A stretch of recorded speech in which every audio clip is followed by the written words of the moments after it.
संस्कृताय अहम वर्षा भवतां सर्वेषां हार्दिक स्वागतम एवं अभिनंदनम करोमि।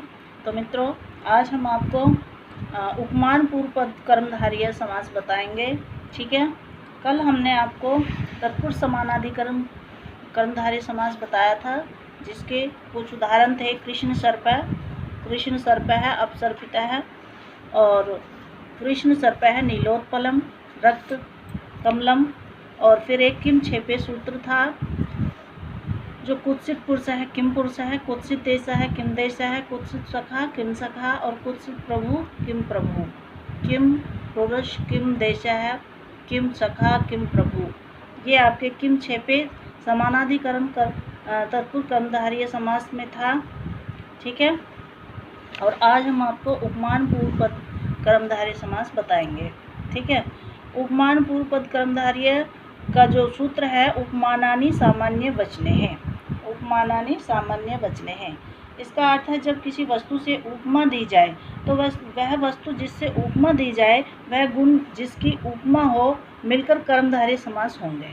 ठीक है, और इस समास का नाम उपमान पूर्व पद कर्मधारय समास होगा, जिसका सूत्र है उपमानानि सामान्य वचने हैं।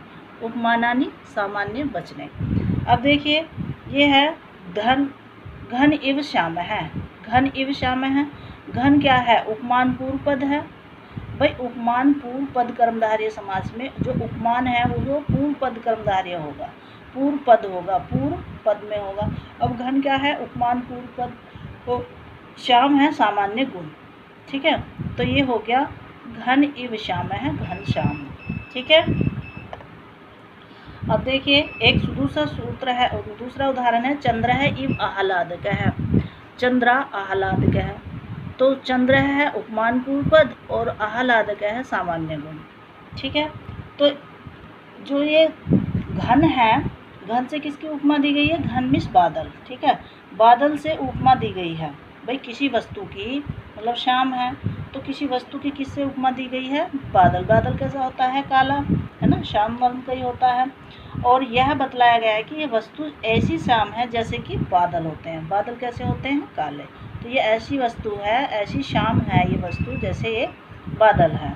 ठीक है ना, तो इसमें यहाँ बादल उपमान और श्याम सामान्य गुण है। बादल मतलब घन उपमान पूर्व पद और ये श्याम क्या है? सामान्य गुण है। तो ये हो गया घन श्याम।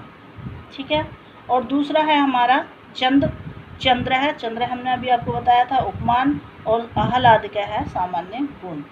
ठीक है, इस समास में उपमान प्रथम आता है।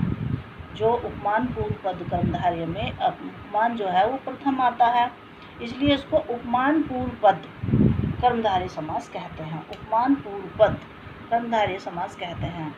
और फिर एक सूत्र उदाहरण ये है, कर्पूर इव गौर है, कपूर गौर है।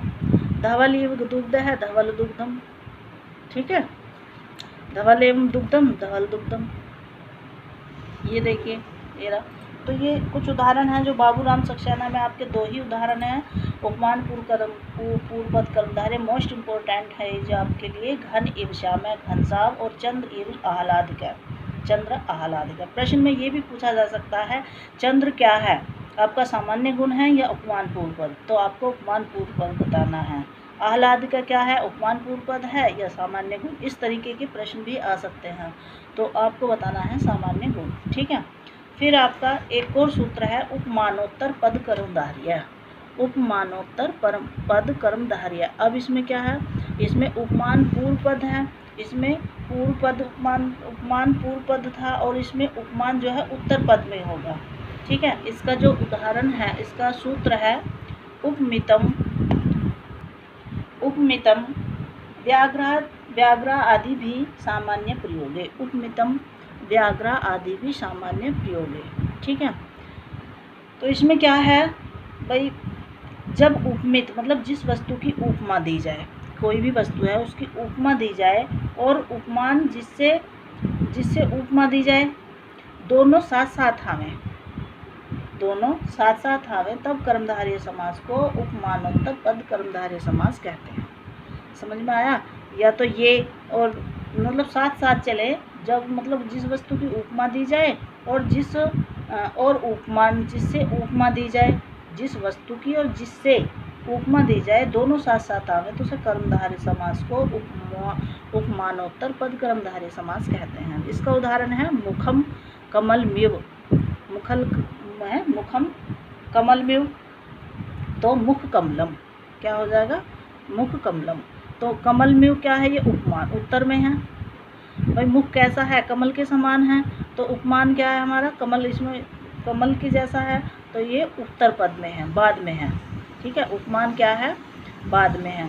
और इसमें क्या था, उपमान पहले था। भाई उपमान पूर्व पद में उपमान कैसा था, उपमान पहले था, उपमान पहले था, उसमें उत्तर में है, बाद में है। ठीक है, फिर है पुरुषः व्याघ्रः इव, पुरुष व्याघ्र है, पुरुषः व्याघ्रः इव, पुरुष व्याघ्र है। ठीक है, यहाँ पर भी विसर्ग होगा। तो इसमें उपमान कहाँ पर है, उत्तर पद में है। ये पद पूर्व पद है और ये उत्तर पद, तो उपमान इसमें उपमानो उत्तर पद कर्मधारय में उपमान बाद में होता है। उपमेय और उपमान समान है, और इसमें क्या होते हैं, उपमेय और उपमान समान होते हैं। ठीक है, अब देखिए ये दो प्रकार से विग्रह कर सकते हैं, इनका दो प्रकार से, जैसे ये है मुख कमलम और पुरुष व्याघ्र आदि, इन समासों को दो प्रकार से विग्रह कर सकते हैं। एक कैसे, मुखमेव कमलम और पुरुष एवं व्याघ्र है। मुखमेव कमलम ये रूपक में होगा। ठीक है, इसको मयूर वंशकादि समास भी कहते हैं। ठीक है, मुखमेव कमलम और पुरुष एवं व्याघ्र है, तो इसको रूपक। ठीक है, फिर एक तरीके से मुखम कमलमिव और पुरुष व्याघ्र है इव, यहाँ पर एव और इव, तो यहाँ पर उपमा, तुलना, उपमित समास बोलते हैं उसको। ठीक है, उपमित समास, इसको रूपक बोलते हैं और रूपक अलंकार में, और मयूर व्यंजकादि समास कहेंगे, और ये जो उपमा वाला होगा इसको उपमित समास कहेंगे। तो यहाँ पर इव जो है तुलना समान के लिए और एव रूपक समास के लिए। ठीक है, रूपक अलंकार के लिए रूपक में ही आता है इसका प्रयोग। तो इसके उदाहरण देखिए, अभी उपमानोत्तर के उदाहरण देखिए, मुखम कमलमिव और पुरुषः व्याघ्रः इव, इस तरीके से भी, और मुखमेव कमलम और पुरुषः एवं व्याघ्रः।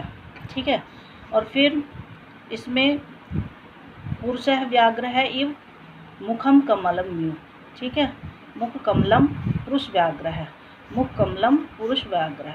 ठीक है, और आपके उपमान में उपमान पूर्व पद में धवल दुग्धम और कपूर गोरा है, और इसमें चंद्र आह्लादकः घनश्याम है, चंद्र घनश्याम है, चंद्र आह्लादकः कर्पूर गोरा धवल दुग्धम, ये किसके हैं, उपमान पूर्व पद कर्मधारय के। मुख कमलम पुरुष व्याघ्र है, और ये होंगे आपके उपमानोत्तर पद कर्मधारय के। ठीक है, तो मित्रों ये आप अपना नोट्स भी बना सकते हैं अपनी नोटबुक में। ठीक है, इस तरीके के, और ज़्यादातर आपके शब्द सूत्र और उदाहरण ही बताए हैं हमने आपके। घनश्याम है, चंद्र आह्लादकः कर्पूर गोरा धवल दुग्धम, और भी बहुत हैं, लेकिन सब आपके बाबूराम सक्सेना में ये केवल दो ही हैं, और मुख कमलम पुरुष व्याघ्र है, ये दो हैं। ठीक है, और इसको अगर आपके मुखमेव कमलम और पुरुष है एवं व्याघ्र है आ जाए तो आप उसको मयूर वंशकादि समास में भी कह सकते हैं, अगर ऑप्शन हो। अगर ऑप्शन आपका मयूर वंशकादि है और ये नहीं है इनमें से, तो आप इसमें लगा सकते हैं। ठीक है, और इसको उपमित समास भी कह सकते हैं, मुखम कमलमिव और पुरुष व्याघ्र है, इसको उपमित समास भी, ये मयूरवंशकादि और ये मुखम कमलमिव और पुरुष व्याघ्र है, ये उसको उपमित समास भी कह सकते हैं। उपमा में इव तुलना के लिए, एव रूपक समास के लिए प्रयोग किया जाता है। तो मित्रों ये आपको वीडियो कैसी लगी, अगर अच्छी लगी है तो प्लीज़ इसे लाइक करिए, और न्यू है तो अभी सब्सक्राइब करिए। इस तरीके की डेली वीडियो हम लेकर आएंगे। कल हम आपको एक इसमें रह रहा है आपका ये विशेषणों उभय पद कर्मधारय, आपको कल हम आपको विशेषणों उभय पद कर्मधारय समास कराएंगे। ठीक है, और इसी के साथ मैं अपनी वाणी को विराम देना चाहती हूँ। कल फिर मिलेंगे। नमः संस्कृताय। धन्यवाद।